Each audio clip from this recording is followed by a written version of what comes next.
El enlace metálico es una fuerza de atracción, fuerza de atracción electrostática, ¿no? Fuerza de atracción eléctrica, voy a colocar así. Es una fuerza de atracción eléctrica ¿entre quiénes? Entre átomos. A ver si nos acordamos. Es una atracción entre átomos en el enlace metálico. Entre metales. Sí, se da la atracción entre metales cuando se forman las aleaciones metálicas, pero la fuerza de atracción es principalmente ¿entre quién? En, entre los átomos ionizados, del metal. Recuerda que en un metal los átomos se encuentran ionizados. Los átomos ionizados del metal, cationes metálicos, así los llaman, cationes metálicos, ¿con quién? Los átomos ionizados, los cationes metálicos van a adquirir carga positiva, ¿sí? Porque es la naturaleza de los metales. ¿Y con qué se atraen? A ver, es una fuerza de atracción entre los átomos ionizados del metal, los cationes metálicos, y sus electrones de valencia, ¿ya? Y sus electrones de valencia que se encuentran con, se dice que se encuentran deslocalizados. Muy bien, que se encuentran deslocalizados. Esos electrones deslocalizados es lo que solemos llamar el mar de electrones, ¿no? Es lo que conocemos como el mar de electrones. Ahí está. Eso es, ¿no? Por eso le decía, no es propiamente una atracción entre átomos, sino es una teoría que se ha creado como otra cosa, porque o sea, no solamente es una teoría que intenta explicar las propiedades de los metales, porque aparte de ello también está la teoría de las bandas, que también trata de explicar las propiedades de los metales. Si pudiésemos apreciar, si tuviésemos la idea de lo que viene a ser el llamado enlace metálico. Imagínate, esta es una placa metálica. ¿Esta es? ¿Qué metal? Aluminio, ¿verdad? Este es el metal aluminio. Si tuviésemos, como yo siempre digo, si tuviésemos vista de Superman, pudiésemos observar a los átomos. Para empezar, veríamos a los átomos ionizados, así, cargados positivamente, ¿ya? Esta crucecita que ves por acá, no es cementerio, ¿ya? Esta crucecita, ¿qué cosa representa? Estos vienen a ser los átomos ionizados. Es lo que yo te menciono como un cation metálico, ¿ya? Esto viene a ser un cation metálico. Ahora, los metales, recuerden ustedes, a diferencia del mercurio, o exceptuando el mercurio, todos los metales, ¿cómo son? Son cristales, ¿no? Son sólidos cristalinos. Exceptuando el mercurio, todos los demás metales son cristales. Cuando yo digo cristal, ¿qué entendemos por un cristal? Es un cuerpo sólido que tiene posiciones definidas para sus partículas estructurales. Cuando yo hablo de un cristal, me refiero a un cuerpo sólido en donde en este caso los átomos tienen una posición determinada, una posición definida y que están vibrando en el lugar. ¿Ya? No hay desplazamiento. Ahí donde están vibrando. Y los electrones de la última capa, en este caso los electrones de valencia, ¿qué va a pasar con ellos? Esos electrones de valencia se van a separar, vamos a decir así, se van a separar de los núcleos, pero se van a separar, pero no se van a ir, sino que estos electrones se van a separar y ahora van a estar desplazándose. Ahora estos electrones van a moverse entre todos los átomos ionizados del metal. Ya no cada electrón alrededor de su núcleo, no, sino ahora están moviéndose por todos lados, entre, repito, todos los átomos ionizados del metal, como si fuese un mar de electrones, de ahí el nombre, como si fuese un mar de electrones que se está desplazando entre todos los átomos del metal. Esto representa lo que se llama mar de electrones. Ahora, jóvenes, consideren esto. Si los átomos ionizados están en posición definida y los electrones están que se mueven por todos lados, ¿no creen ustedes que entre esos átomos ionizados de carga positiva y el mar de electrones que se está desplazando, que tiene carga negativa, ¿no creen ustedes que habrá una atracción? Pues esa fuerza de atracción, repito, entre los átomos ionizados del metal y el mar de electrones, a eso se llama enlace metálico. Por eso les decía, no es propiamente una fuerza de atracción entre átomos, sino es una teoría que se ha creado para intentar explicar las propiedades físicas, en donde la teoría dice que los metales, es una teoría porque nadie ha visto los metales, que no han visto los átomos, es una teoría en donde, la estructura del metal, en donde se dice los átomos del metal están en posiciones fijas, vibrando, vibrando, vibrando, y los electrones moviéndose por todos lados, de manera deslocalizada. Esto representa una placa metálica, es lo que nosotros observaríamos si pudiésemos cortar una lámina, ¿no? Una laminita, como decía, esta lámina de aluminio, este perfil de aluminio. ¿Sí? Eso es lo que observaríamos. Ahora, una pregunta. A veces suelen preguntar esto. Dicen los electrones en el mar, en la teoría de los enlaces metálicos, los electrones tienen movimiento unidimensional. O sea, según la gráfica, parecía que se así nomás. Es unidimensional. No, porque un cristal es tridimensional. Y por lo tanto los electrones están que se mueven por todos lados. Más o menos así, a ver, para que tengan una idea. Si esto es un cristal, creo que algo parecido había hecho con los compuestos iónicos. Si esto es el cristal, a diferencia de los compuestos iónicos, a ver, aquí nosotros más o menos vamos a tener así, ¿ya? Para que tengan una idea. Esto es un cristal metálico, ¿eh? Esto es un cristal metálico, ¿ya? Ahí está. Este es el cristal metálico. ¿Está bien? Ya. Ahora, ¿dónde están los cationes? Los cationes están aquí. Los cationes están en cada uno de estos vértices, ¿no? Los cationes están así, todos juntitos. Todos juntitos. ¿Ya? Ahí está, ¿ves? Formando nodos, ¿te acuerdas? Formando nodos. Esto es un cristal, es un sólido cristalino, formando celdas unitarias. ¿Te acuerdas? Esto, por ejemplo, es una celdita unitaria, ¿no? Todo esto es una celdita unitaria. Y cada uno de estos viene a ser el cristal metálico. ¿Y dónde están los electrones? Entonces, el cation metálico. ¿Y dónde estarán los electrones? ¿Dónde estarán los electrones?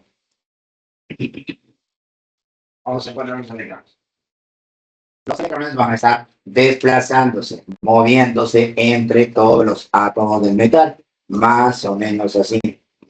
Estas líneas amarillas que representarían a los electrones, como ves, moviéndose entre todos los núcleos, ¿no? Más o menos eso veríamos. O sea, cuando dice deslocalizado, significa que se están moviendo por todos lados,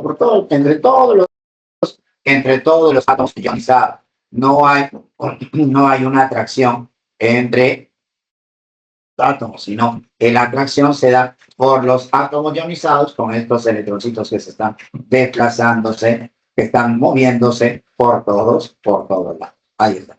Eso viene a ser, chicos, un cristal metálico. Ahora, ¿te acuerdas que los compuestos iónicos se consideran, esto viene a ser el mar de electrones? ¿Te acuerdas que los compuestos iónicos de electrones? Ya. ¿Te acuerdas que los compuestos iónicos son frágiles? ¿Cierto? Sí. ¿Te acuerdas que los compuestos iónicos son frágiles? ¿Qué significa que son frágiles?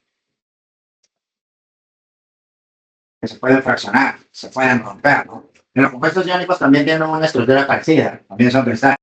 Los compuestos iónicos turno cualquier. Pero los metales no. Los metales son maleables. ¿Qué es maleable?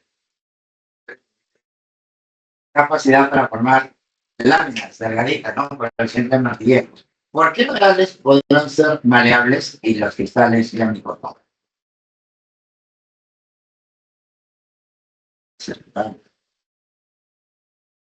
El mar de electrones es lo que explica eso, pero ¿por qué?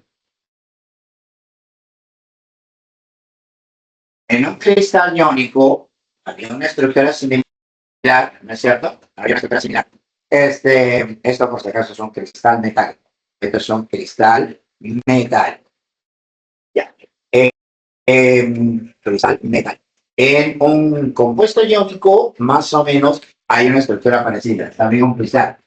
Pero en cada uno de los vértices, vamos a decir, en cada uno de los nodos, eso se llama, en cada uno de los nodos, encontramos un catión, un anión, un catión, un anión, un catión, un anión, un catión, un anión, ¿no? Positivo o negativo, positivo o negativo. Y en una posición definida. De tal manera que si yo golpeaba, ¿qué te digo? Si yo golpeaba, se juntaban los cationes, los aniones, y o en todo caso se juntaban dos cationes, dos aniones, porque como tenían posiciones definidas, no cambiaban su lugar de ubicación, los golpeaba y al momento de juntarse dos iones positivos, dos iones negativos, ¿qué había?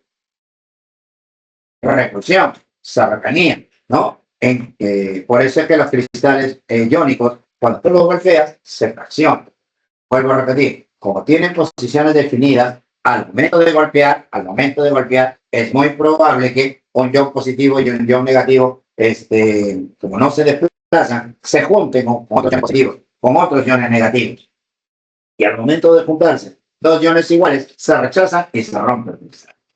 Pero acá, profe, acá cuando golpea también no se juntarían los cationes.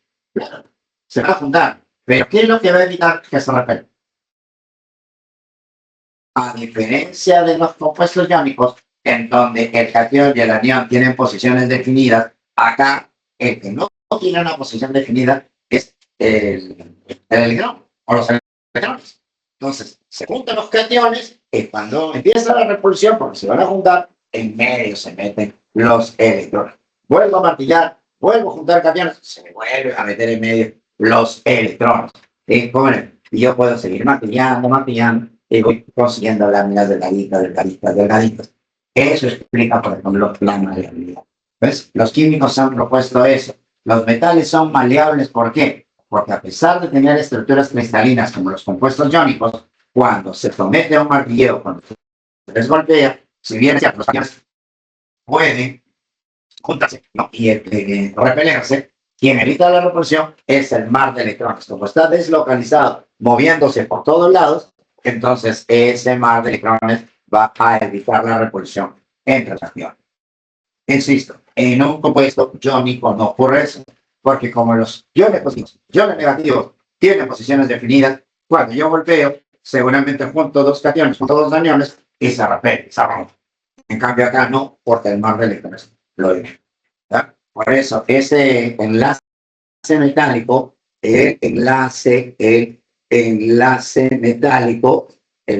metálico permite explicar, voy a colocar por acá, ¿ya?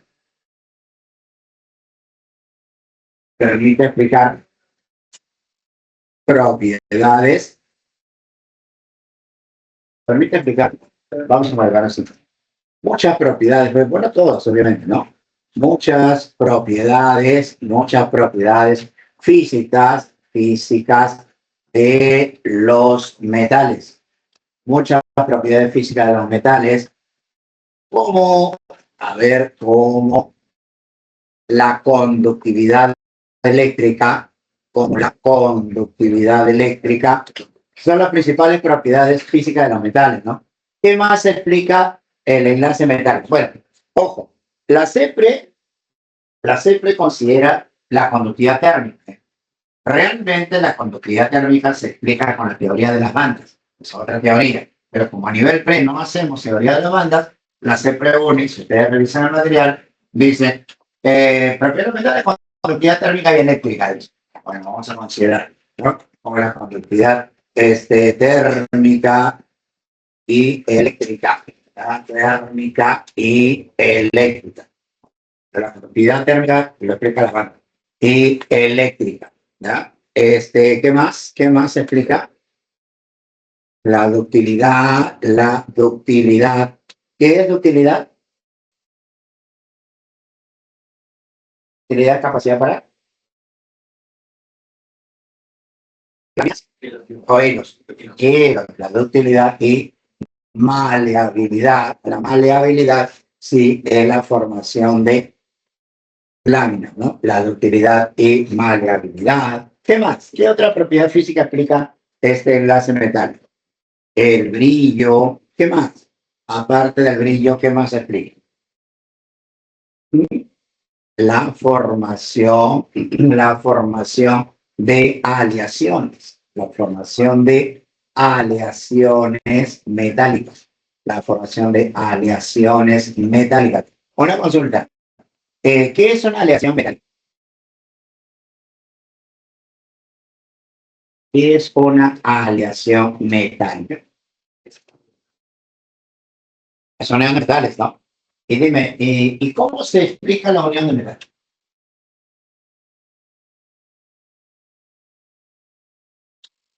Si yo tengo cobre y zinc, cobre y zinc, bronce, cobre y zinc, ¿cómo explican la unión de los metales? ¿Cómo se van a explicar? Porque los metales, sí, tienden a perder electrones. Fácil es allá, metal con no metal. Me estaban preguntando, metal pierde electrones, no metal los gana, el metal se convierte en cation, el no metal se convierte en anión, se forman iones de carga opuesta, se atraen en la sillón.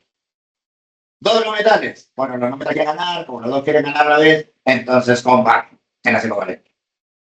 ¿Y los metales quieren perder? O sea, ¿qué es lo que sirve?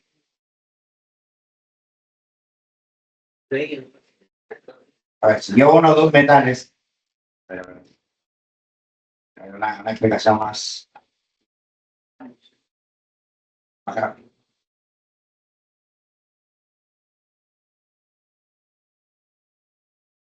Cuando tú unes dos metales, para empezar los fundes, primero vas a fundir. Los metales los tienes que fundir. Cuando tú los fundes, y los coloques y los fundas, ¿qué va a ocurrir? Al momento de fundirse, pues los átomos no van a perder su identidad, tampoco se van a perder los electrones, ni nada por el estilo. Al estar fundidos, van a perder posición.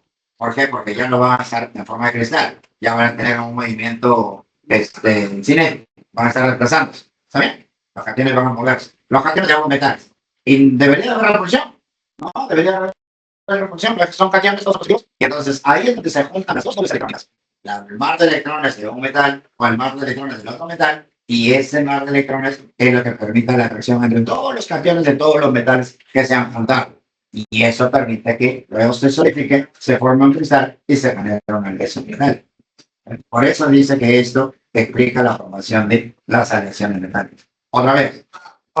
Yo tengo dos metales, ¿ya? Diferentes cristales. Los fundo, los vuelvo líquido. Cuando los vuelvo líquido, los cationes, obviamente, ya no tienen un ordenamiento. Ahora, esos cationes ya tienen movilidad. ¿Por qué? Porque ya están en fase líquida, adquieren movilidad. Entonces, si yo junto los dos metales, esos cationes se deben repeler. Claro, se deben repeler. Pero ¿quién va a evitar la repulsión? Recuerda que ambos metales tenían un mar de electrones. Entonces, ese mar de electrones ahora se mueve deslocalizadamente entre todos los cationes de un metal y del otro metal, y así evitan la repulsión y ambos metales se mantienen unidos mediante el llamado enlace metálico. Por eso se dice que el enlace metálico permite la expresión la explicación de cómo es que se forman las aleaciones metálicas. Eso es el denominado enlace metálico. Ahora, estos son los tres tipos de enlace entonces. El iónico, que se caracteriza porque, de manera de repaso, ¿por qué se caracteriza el enlace iónico? Transferencia de electrones, sí, completamente. Transferencia de electrones. Generalmente, ¿entre qué tipo de elementos se producen? Metales que tengan gran facilidad para producir electrones. ¿Cómo quieres? Metales grupo 1A, 2A de la tabla, con no metales con gran capacidad para atraer elevada electronegatividad. ¿Cómo quieres? Los no metales del grupo 6A y 7A de la tabla, ¿no? El covalente, ¿por qué se caracteriza? Compartición de pares de electrones. Generalmente, ¿entre quién? Elementos no metálicos, ¿no? Los cuales comparten pares de electrones. Ahora, esos enlaces covalentes, esa compartición de pares, puede darse entre átomos de un mismo elemento. Cuando se da entre átomos de un mismo elemento, el enlace covalente, ¿cómo se consigue? apolar, son átomos del mismo elemento. Si son elementos diferentes, uno de ellos tendrá mayor electronegatividad que el otro. Es un enlace polar, ¿verdad? Es un enlace polar. ¿Cuántos enlaces se considera simple? Un par, cuando hay un par múltiple. Y un enlace múltiple cuando hay dos o más pares compartidos. Si se compartiesen dos pares, se dice que el enlace es doble. Si se comparten tres, es un enlace triple. Ahora, un enlace, cuando se comparte un solo par de electrones, ese par de electrones se da por, a ese enlace, ¿cómo se le llama? Cuando se comparte un par de electrones, ¿cómo se denomina ese enlace? Es un enlace simple, cambiando los nombres. Sigma, un enlace sigma. ¿Cuándo un enlace se considera sigma?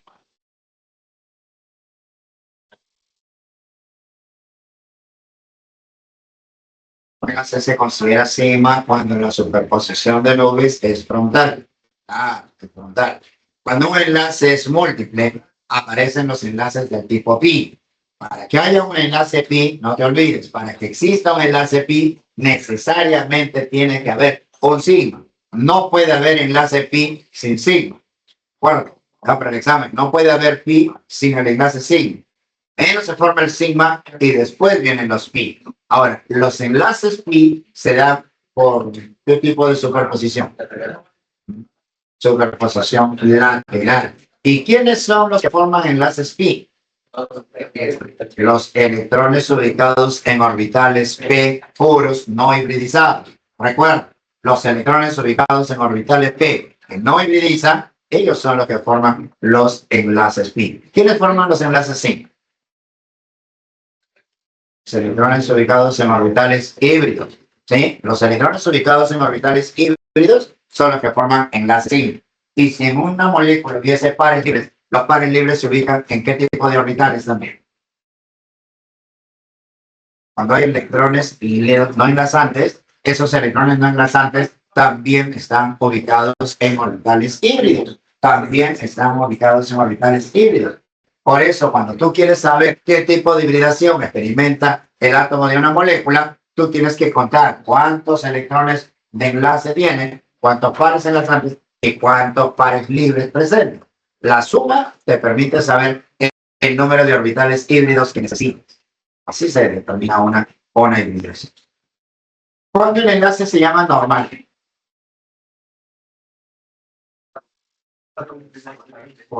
Cada uno de los átomos aporta un electrón, ¿no? Un enlace activo,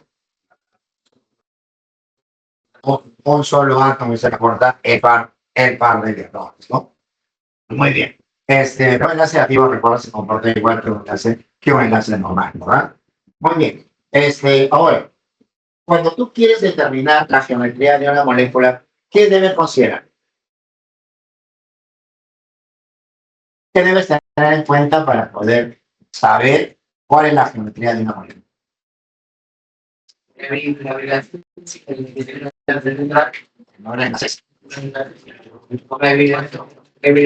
Primero la hibridación del átomo central. Primero la hibridación y eso te va a permitir determinar cuántos orbitales híbridos tiene. Por ejemplo, si el átomo central tuviese una hibridación del tipo sp, ¿qué disposición espacial tiene sus orbitales normales? ¿Cuántos orbitales se forman? Para empezar, dos. Y la disposición en el espacio es lineal, pues son dos nada más. Es lineal, ¿no? Un ángulo de 180.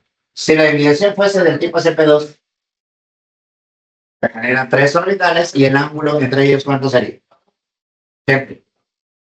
120, porque se orientan a los vértices de un triángulo equilátero. Si la hibridación fuese del tipo sp3, son cuatro orbitales y se orientan a los vértices de un tetraedro, ¿verdad? De un tetraedro. Muy bien. Ahora, pero para determinar la geometría no solamente basta la hibridación, ¿qué más? Hay que considerar la repulsión que hay entre esos orbitales. Sobre todo hay que considerar la repulsión que pueden ejercer los pares libres. Cuando en una molécula el átomo central tiene hibridación sp, no hay problema. La geometría de la molécula es la misma orientación espacial de sus orbitales híbridos, es lineal. Pero cuando la hibridación es del tipo sp2, si los tres orbitales híbridos se empleasen en la formación de enlaces, ¿qué geometría tiene la molécula? Trigonal, trigonal, planar, un triángulo. Pero si hubiese par libre, ese par libre ejerce repulsión sobre los otros dos y ya no se mantiene el triángulo, se forma una molécula angular. Chicos, pero eso sí tienen que manejarlo, o sea, eso tienen que conocer a la del derecho, es cuadrito. Si no, no van a poder deducir geometrías. Ese es el truco de saber geometría. Ahora, si por ejemplo la hibridación del átomo central fuese del tipo sp3, ¿cuántos orbitales se forman? 4. ¿Por qué 4? Porque es un S con 3p, sp3 son 4. Ahora, si los 4 orbitales los empleas en la formación de enlaces, ¿cuál es la geometría molecular? Ahí diga por qué coincide con la orientación espacial de dichos orbitales híbridos. Pero si en los 4, uno es un par libre, los otros 3 orbitales generan una pirámide de base triangular, ¿verdad? Y si fuesen dos pares libres, entonces los otros dos orbitales forman una geometría amplia. Eso es lo que se tiene que marcar. Ahora, si yo conozco las geometrías de las moléculas, a partir de la geometría puedo yo determinar si en las moléculas existe o no simetría. Cuando en una molécula las cargas están simétricamente dispuestas alrededor de todos los centros de carga positiva, ¿cómo es la molécula? Cuando la carga negativa está simétricamente distribuida alrededor del centro de carga positiva, es apolar, es una molécula apolar, ¿correcto? Una molécula apolar, el momento dipolar resultante se dice es cero. El centro de carga positiva, el centro de carga negativa coincide, entonces se anulan las cargas. Pero si no se anulan, si el momento dipolar resultante fuese distinto a cero, que o es no nulo, ¿qué significa eso? Significa que en esa molécula no hay simetría. En esa molécula no hay simetría.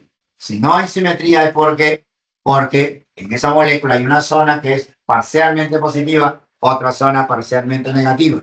Tiene dos polos. ¿Cómo se llama eso? Es un dipolo permanente.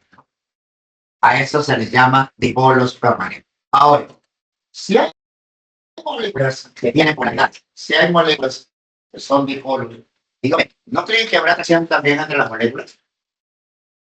¿O solamente podrán haber atracciones entre ellas? Entre las moléculas también. Porque si hay moléculas que son polares, si hay moléculas en donde hay parte positiva y parte negativa, ¿no creen que entre dos dipolos, dos moléculas que tengan polos, no habrá atracción entre ellas? ¿No habrá? Sí, claro, debe de haber. Si no, ¿cómo explicamos las propiedades físicas de las sustancias?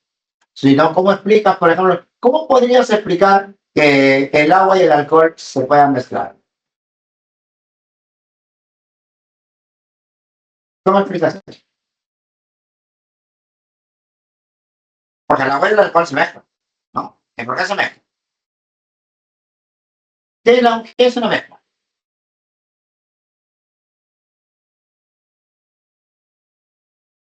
Pero estamos repasando el chisme, chicos, que ustedes saben que a mí no me gusta que se aprendan las cosas de memoria. Porque cuando me dicen, cuando se aprenden las cosas de memoria, ¿saben cuánto me doy cuenta cuando se aprenden las cosas de memoria? Cuando a veces, más de uno, varias veces me dicen, profe, por ejemplo, ayer, el sábado, sácame por seguir. Me dicen, profe, ¿este es verdadero o falso? Y este es verdadero o falso. Este es verdadero o falso. No pasa nada. Solamente quieres decir verdadero o falso. Yo le digo, falso, allá. No aprendiste nada. No es que no estás analizando química, desgraciadamente, este tema se presta para hacer de preguntas de análisis. ¿No? ¿Por qué fue teoría? No hay nada de matemáticas. Yo se dieron cuenta, no hay nada de matemáticas. Ya. Le decía, el agua y el alcohol se mezclan. Ustedes saben, se mezclan. Se forman un trago, con licor, ¿no? ¿Y por qué se mezclan? ¿Por qué pueden mezclarse?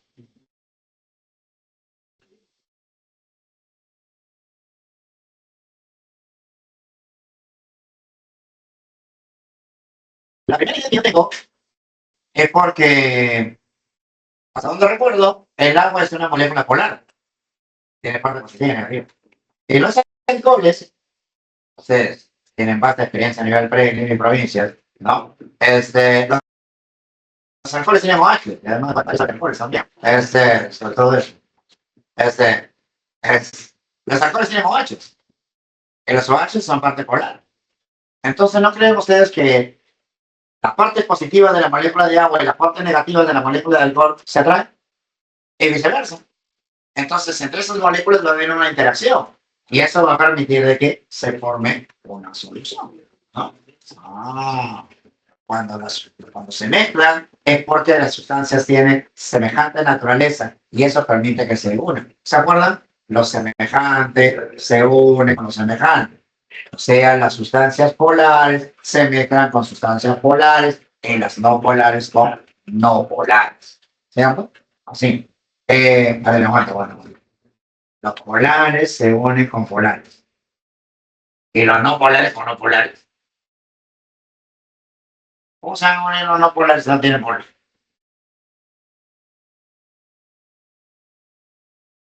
¿Cómo es eso que los no polares con los no polares?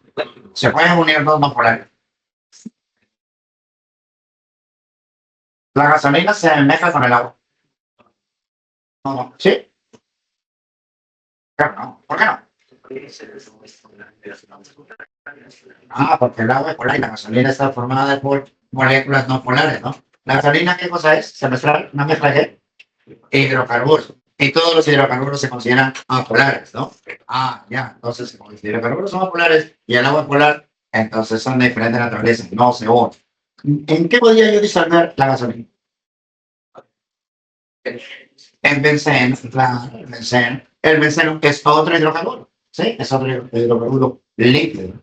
¿Y cómo es posible que se mezclen si son no polares? Cuando son dos polares, bacán, porque la parte positiva de uno por el negativo del otro. Pero si son no polares, ¿cómo? Se forman dipolos instantáneos. ¿No? Se forman dipolos. ¿Quién dijo eso? ¿Quién propuso esa formación de los dipolos instantáneos? Fritz London, ¿no? Fritz London propuso una teoría que menciona de que así como las moléculas polares se atraen, las no polares también. Y para que se formen moléculas no polares, tiene que haber generación de dipolos instantáneos. Propone el señor Fritz London, ¿no? Entonces, chicos, según lo que estamos hablando, porque estamos deduciendo cosas, según lo que estamos mencionando, quiere decir que hay diferentes fuerzas de atracción entre las moléculas. Así como hay diferentes fuerzas de uniones entre los átomos, pues entonces entre las moléculas también habrá diferentes tipos de atracción. ¿Cuáles son esos tipos de atracción entre moléculas? Fuerzas intermoleculares.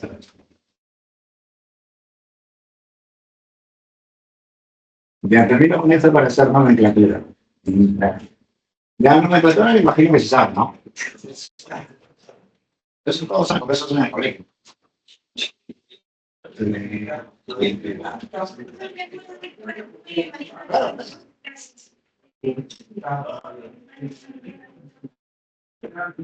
Camarena, Cauca, Villa,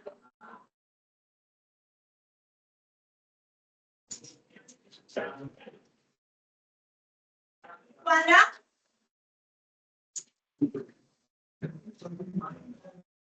Quispe, Christopher,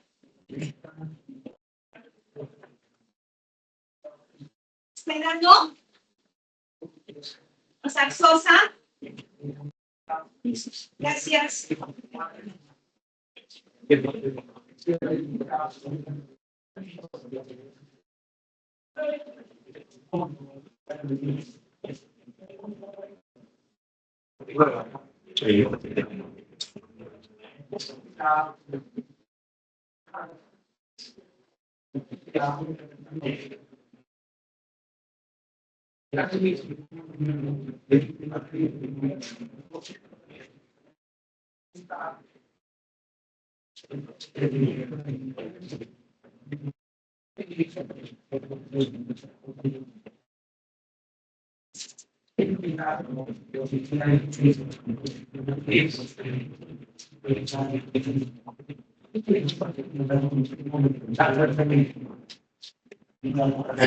Recuerden que la UNI, la UNI clasifica así, ¿ya? La UNI clasifica las fuerzas intermoleculares en dos grupos, ¿no? En las denominadas fuerzas de Van der Waals y el denominado puente de hilo, y el llamado puente de hilo. Lo considera como algo especial, el puente de hilo. Estas llamadas, bueno, en algunos libros dicen que es muy común que cuando se hable de fuerzas intermoleculares se haga referencia a fuerzas de Van der Waals. ¿Por qué? Porque el primero en plantear la existencia de fuerzas de atracción entre moléculas para explicar propiedades físicas de los gases fue este señor Van der Waals. Recuerden que Van der Waals es uno de los que crea la teoría cinética molecular. La teoría cinética molecular con la cual se explican las propiedades de los gases. Ahí es donde él plantea la atracción entre moléculas. Es más, a nivel pleno lo hacemos, pero cuando sea en la universidad, ustedes van a volver a hacer el Power Atom. Solamente que el Power Atom son las constantes de Van der Waals.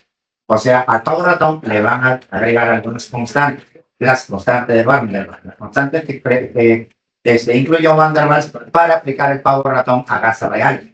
Nosotros a nivel pre, el Power Atom lo aplicamos para qué tipo de gas? Ideal. Pero en la universidad lo van a aplicar para gases reales. Entonces, para los gases reales, ahí aplicas las constantes de Van der Waals, ¿no? Ahora, estas fuerzas de Van der Waals, a su vez, pueden ser de dos grupos. ¿Cuáles son? Pueden ser divididos en dos grupos. En la denominada atracción o interacción, ¿no? Interacción, dipolo, ¿sí? La interacción denominada dipolo. O sea, es una atracción que se presenta entre moléculas polares, ¿no? La atracción dipolo, que es conocida con el nombre de las fuerzas ¿de quién? Fuerzas de Kisson. ¿Ah? Kisson, ¿no? La fuerza de Kisson. Este es el dipolo. Y esto se presenta entre qué tipo de moléculas. A ver, luego fácil, así rápido. Entre moléculas polares, ¿no? Después pongo algunas observaciones. Entre moléculas polares. Moléculas polares.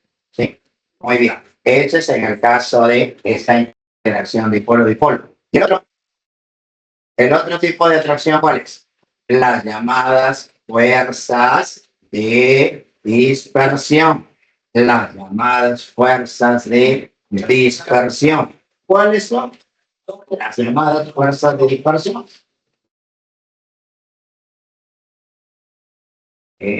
¿Cuáles son las fuerzas de dispersión? Son las fuerzas del hondo. Son las fuerzas de Londres. Las llamadas fuerzas de dispersión son las denominadas fuerzas de Londres. Las fuerzas de Londres que se presentan entre qué tipo de moléculas.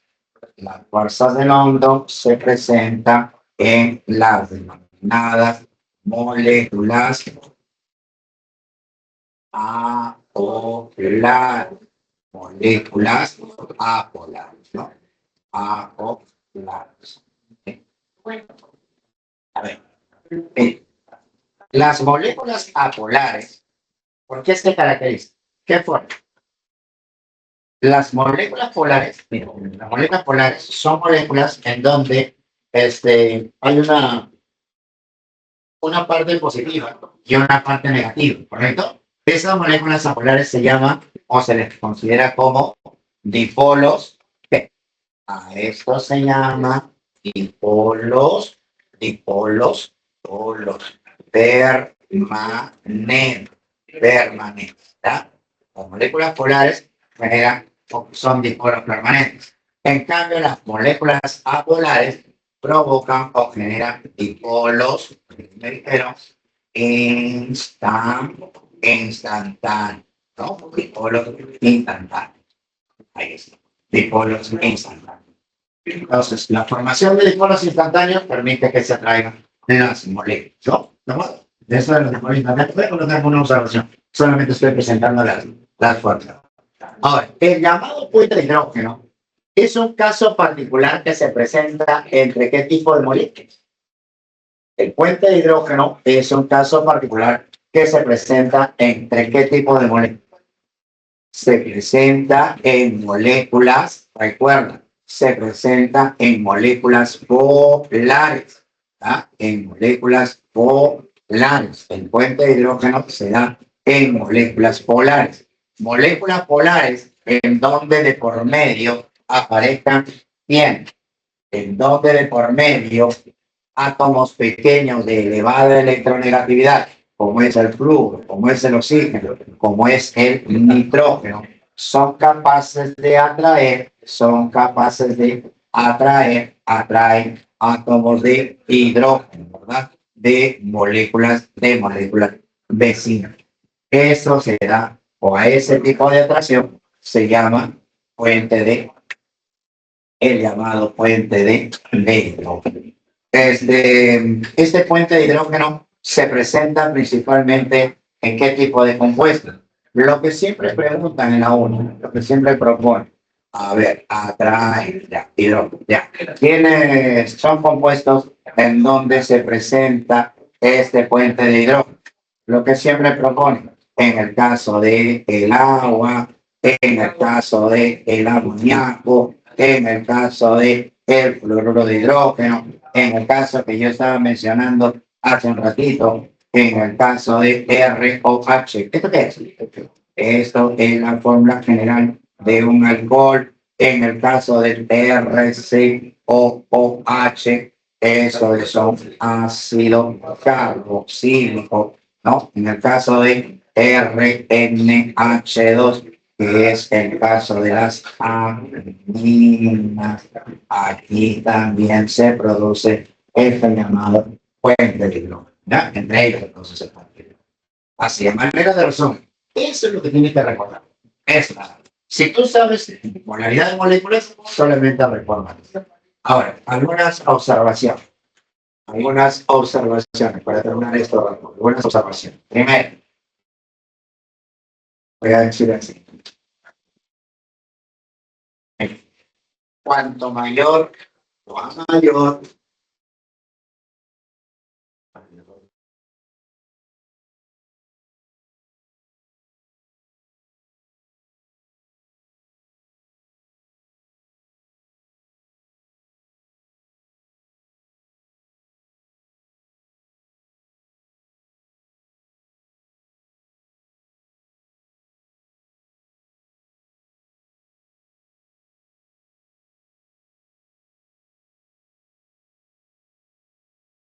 primero, a mayor polaridad, a mayor polaridad de una molécula, mayor intensidad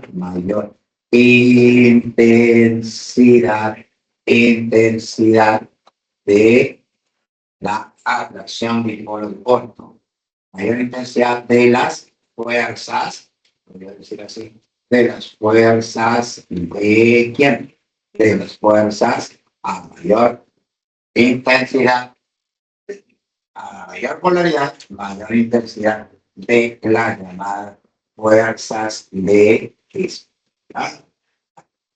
Eso es lo que hay que tener en cuenta. O sea, el dipolo-dipolo es más intenso. A ver, dos, lo puedo decir así. Segunda observación. Eso es fácil de entender, ¿no? Segunda observación. Le puedo decir entre moléculas, entre moléculas,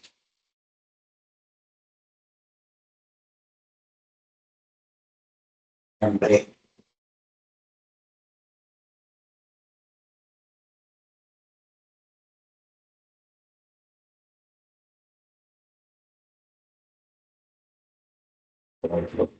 a mayor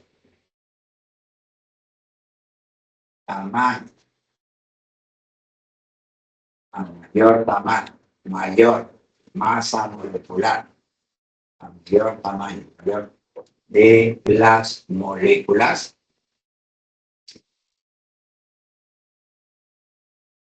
mayor superficie de contacto entre ellas. ¿Ya? Mayor superficie de contacto entre ellas. Y si la superficie de contacto es mayor superficie de contacto entre ellas. Es cuanto más grandes son las moléculas, hay una mayor superficie de contacto entre ellas. Y por lo tanto, si hay una mayor superficie de contacto, ¿cómo son las fuerzas? La fuerza de atracción. Más o menos intensas. A mayor tamaño, mayor masa molecular, las moléculas, mayor superficie de contacto entre ellas. Las fuerzas intermoleculares, por lo que las fuerzas intermoleculares son más, las fuerzas intermoleculares son más que moleculares, son más intensas, ¿verdad? Son más intensas. Eso tengan en cuenta para cuando, por ejemplo, tú deduzcas propiedades de los líquidos. Cuando tú quieres deducir quién tiene mayor o menor viscosidad, menor o mayor tensión superficial, y eso lo consideran. ¿Ya? Ahora, por la izquierda, por eso.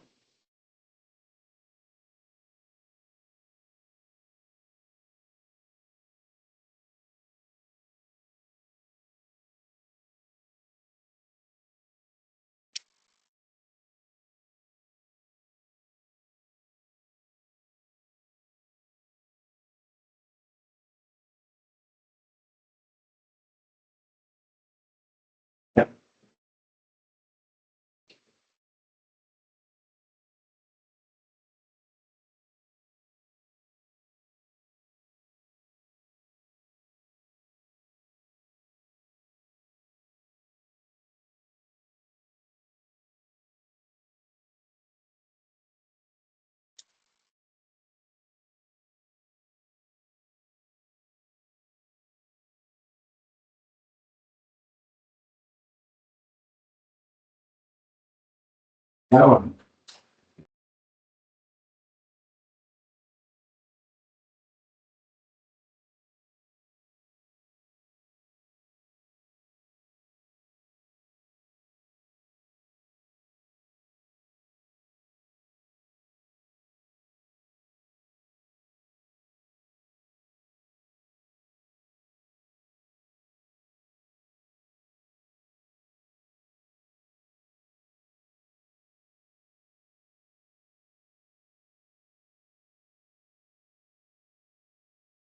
Puedo yo decir así.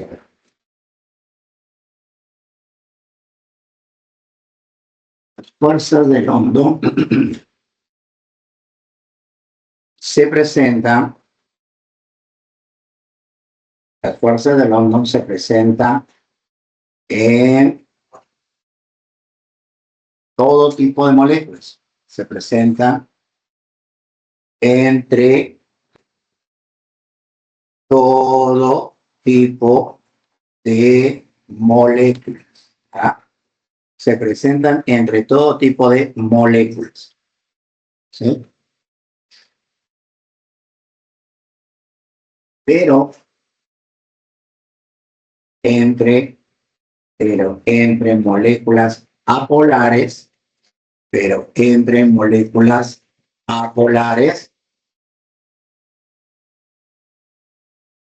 moléculas apolares son únicas. Voy a colocar así eso de únicas.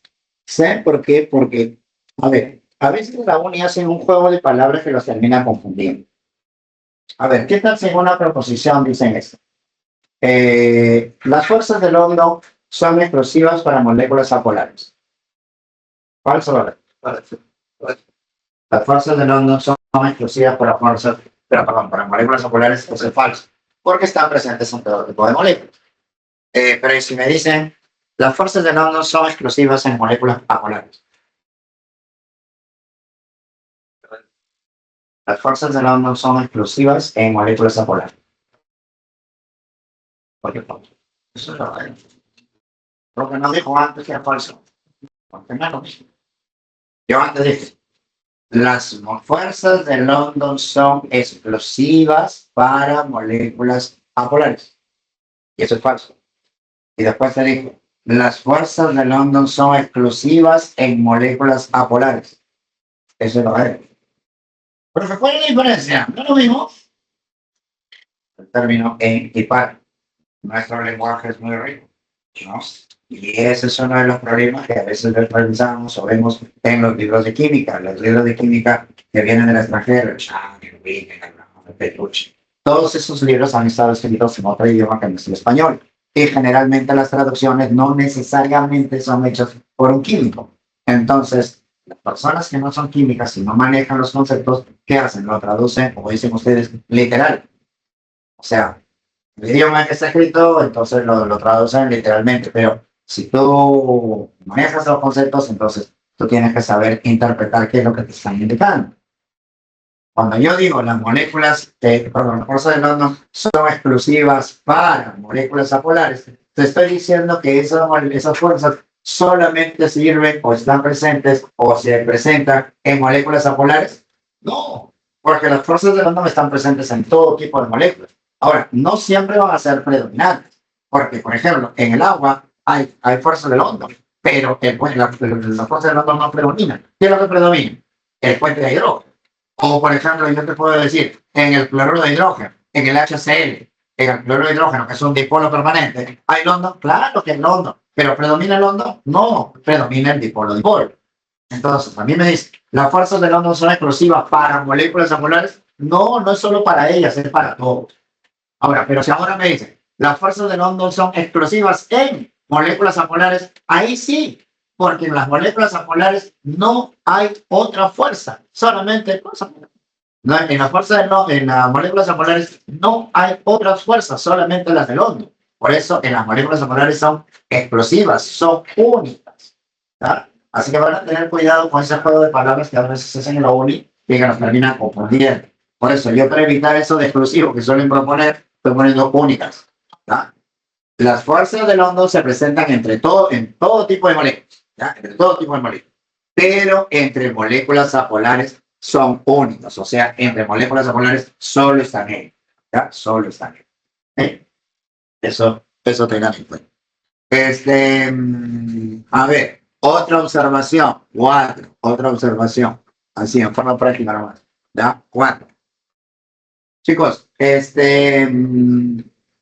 ¿por qué acá? ¿Por qué en el HCl no hay puente y en el HFS hay puente?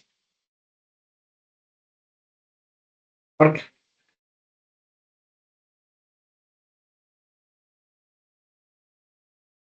¿Por qué aquí sí y acá?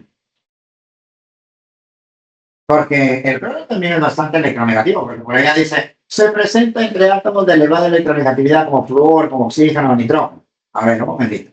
El nitrógeno tiene electronegatividad 3,0 y el cloro también tiene 3,0. Entonces, ¿por qué él no lo considera? ¿Por qué no puedo hablar de puentes en el HCl? ¿Por qué acá sí y por qué acá no? Con la pregunta que yo siempre hago, ¿por qué el agua es líquida?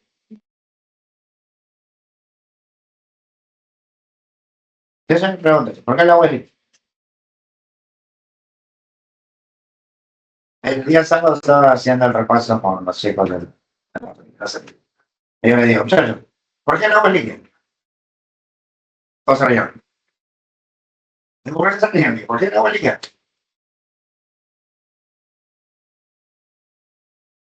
¿Por qué está líquida?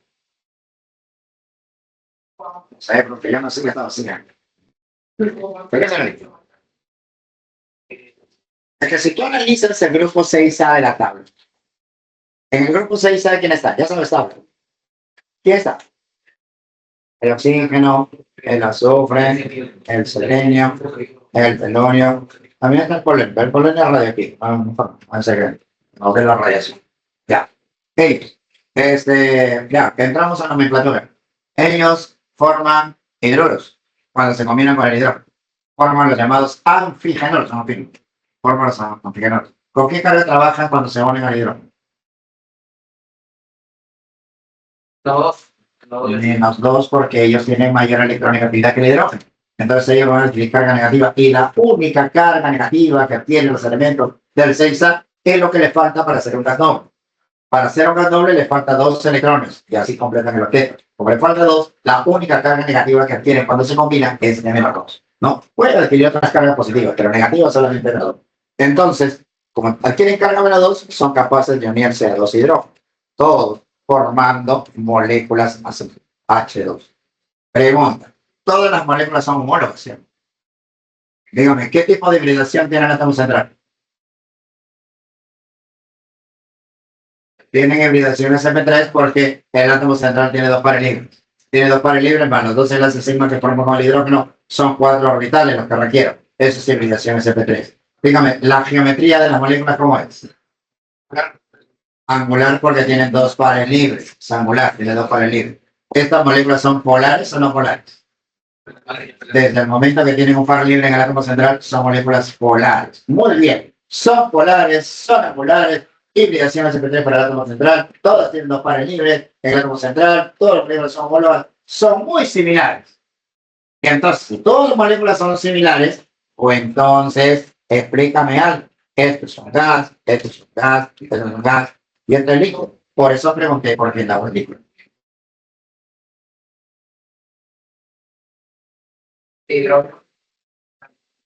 Porque acá no hay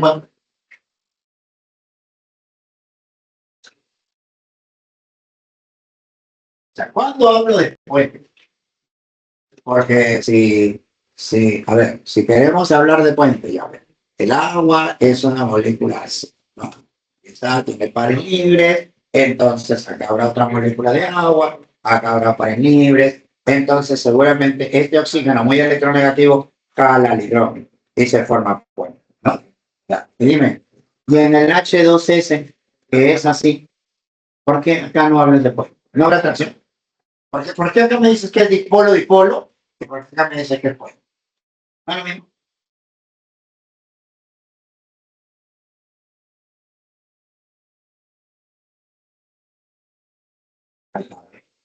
Para esas cosas, la memoria no me sirve. Ya, yo sí memoria todo, profe, aprendí todo ya. Ahora explico.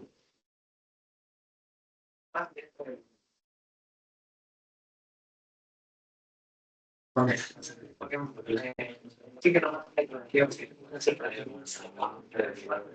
Solo porque es más intenso se llama puente. Ya, el que sea más intenso me explica por qué el agua es líquida. Ya, te atracó. Mayor fuerza de atracción entre las moléculas, entonces las fuerzas de cohesión de atracción logran equilibrar la fuerza de repulsión y se encuentra en fase líquida. En cambio acá, seguramente la atracción no es tan intensa y por lo tanto la fuerza de repulsión prevalecen y por lo tanto se encuentra en fase gaseosa. Ya, perfecto. O sea, por eso se llama puente. Solo por eso se llama puente. Ellos tienen una temperatura de ebullición menor a 0 grados. Y este tiene una temperatura de ebullición a 100 grados en condiciones ambientales. Es una tremenda diferencia. Entonces, se habla de puente de hidrógeno cuando las atracciones entre las moléculas generan o determinan propiedades anómalas en la sustancia. Digo, acá también hay puente. Acá también hay puente porque es una atracción entre el azufre y el hidrógeno. Pero ahí no hablas de puente. O sea, no se menciona. O sea, no, hay puente, pero no se considera. Se considera puente acá porque esta atracción sí me está determinando una propiedad anómala. Acá no. No hay necesidad de hablar de puente. Es más, hay compuestos orgánicos, en donde, por ejemplo, tú tienes un benceno así. tienes un benceno, yo por acá tengo un OH y por aquí yo tengo a un carbono y voy a tener así un hidrógeno y un oxígeno. ¿Sabes qué es eso? Esto es un grupo carbonilo de aldehído y esto es un grupo hidroxilo de alcohol. Hay compuestos orgánicos en donde se ha detectado que acá, por ejemplo, podría haber atracción. Y a eso le llaman puente intramolecular. Intra, el puente es intermolecular, este es intramolecular. Pero, por ejemplo, acá no se habla de puente. Ahí no. Pero esa atracción a hidrógeno sí, sí, pero no habla. ¿Por qué? Y no determina nada. O sea, porque esa atracción no causa ninguna propiedad extraña, no mala rara en la molécula. O sea, no genera ningún efecto. Entonces, ahí no habla de fuego. Acá, entre las moléculas de sulfuro de hidrógeno, ¿hay alguna cosa rara? No, no hablo de fuego. En el HCl, las atracciones entre las moléculas. A ver, esta es una molécula polar. Acá habrá otra molécula polar. Parte negativa, parte positiva, parte positiva, parte negativa. Aquí hay atracción, claro. ¿Cómo se le ha llamado? Esto es un dipolo, esto es un dipolo. ¿Cómo se le llama? Dipolo, dipolo. ¿Por qué no puedo hablar de puente? Porque no determina ninguna propiedad normal. No determina ninguna propiedad extraña, rara. No, solamente se habla de puentes cuando la atracción entre estas moléculas pues determina propiedades especiales, ¿no? Casos especiales, propiedades anómalas, ¿sí? Y eso es lo que vamos a indicar. Por eso es que solamente se habla de puentes acá, ¿no? En este tipo de moléculas.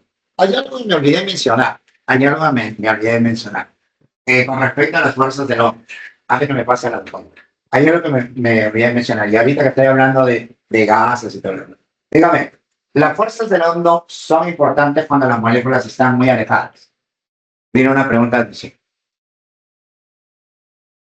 Las fuerzas del hondo son importantes cuando las moléculas se encuentran muy alejadas. ¿Por pregunta de misión o una proposición?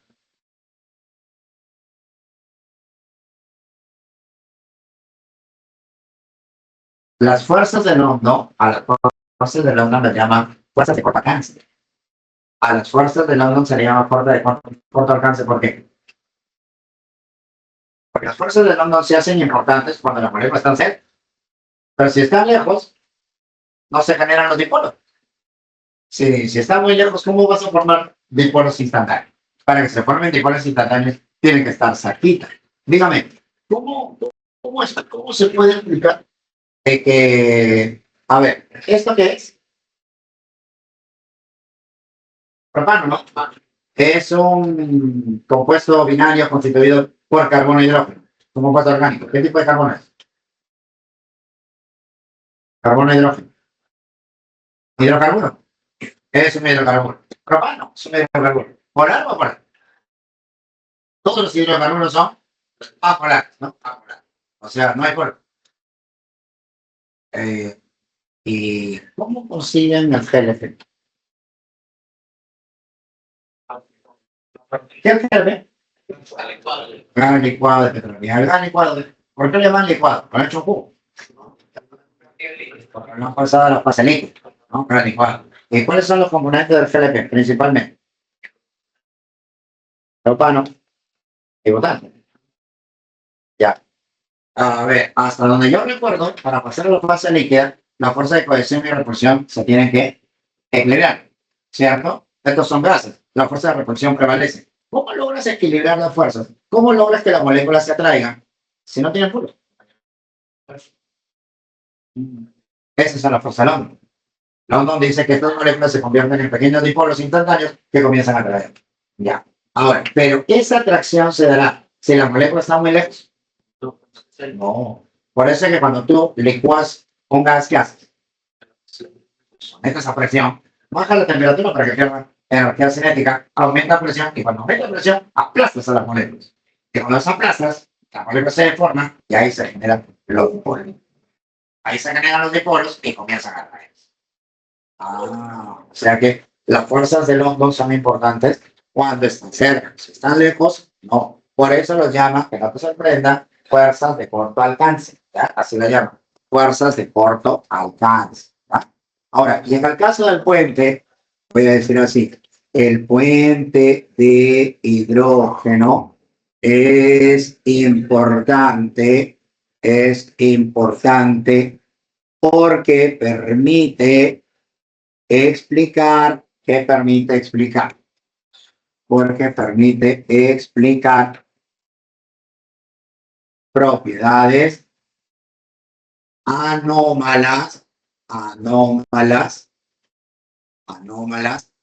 entre propiedades anómalas entre las moléculas donde se presentan. ¿Ah? Entre las moléculas donde se presentan. Voy a decir propiedades anómalas como cuál.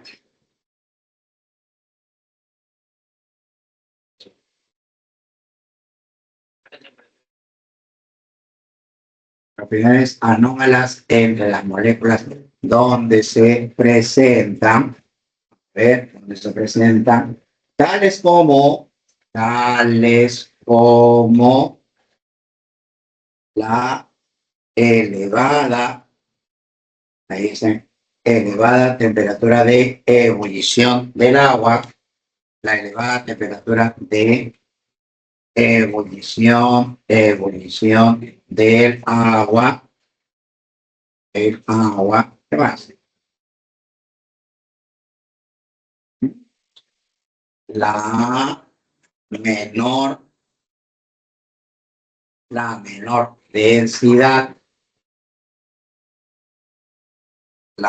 densidad, ¿de qué?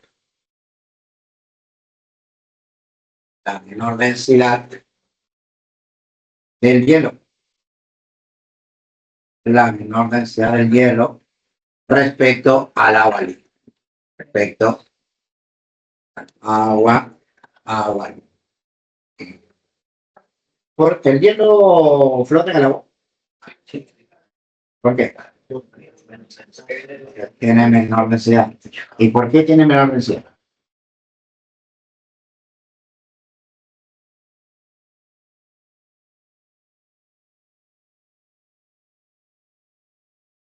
¿Por qué?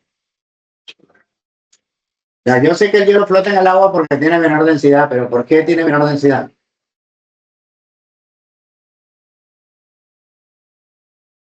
Porque cuando el agua se congela, las moléculas se estiran. Cuando el agua se congela, las moléculas se estiran, producto de la atracción que ejerce el oxígeno sobre el hidrógeno. Al momento de que el agua se congela, las moléculas pierden movilidad. Las moléculas pierden movilidad y al perder movilidad, estas moléculas quedan en un solo lugar vibrando. Recuerda que el hielo tiene estructura cristalina. Las moléculas quedan en un solo lugar vibrando y al comenzar a vibrar en un solo lugar, entonces, por ejemplo, el oxígeno de una molécula comienza a atraer al hidrógeno de una molécula vecina. Pero como la vecina no puede moverse, ¿no? Entonces, el hidrógeno en sí se la atrae y la molécula comienza a estirarse, ¿no? Si son dos moléculas que están vibrando en un solo lugar, el oxígeno, claro, el hidrógeno es la molécula vecina, pero la molécula vecina no puede desplazarse, entonces, comienza a jalarse. Y al momento de jalarse, entre ellas, ¿qué cosa es lo que ocurre? Entre ellas se produce una atracción que se conoce como puente de hidrógeno, de tal manera que entre las moléculas dejan un espacio central vacío, lo que hace que crezcan en volumen. ¿Ya? Esto es un espacio central vacío. ¿Ya? Deja un espacio central vacío, haciendo que las moléculas se estiren, ocupan mayor volumen. Y si ocupan mayor volumen, ¿qué pasa con la densidad? Recuerda que, ¿a qué es igual la densidad? Masa entre volumen. Entonces, a mayor volumen, entonces la densidad es, ¿no? Por eso es que las moléculas adquieren una misma densidad. El agua adquiere una densidad, ¿no? Chicos, aquí llaman líquidos asociados. Se denominan líquidos asociados aquellas sustancias que presentan puente de hidrógeno entre sus moléculas. ¿Ya? A ver, líquidos asociados.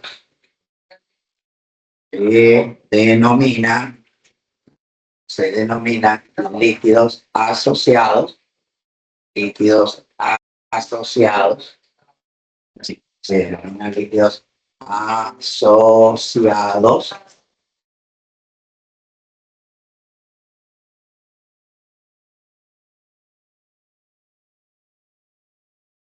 Las moléculas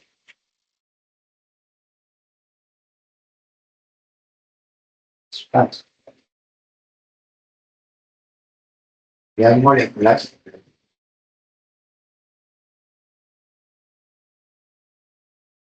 presentan puente de hidrógeno.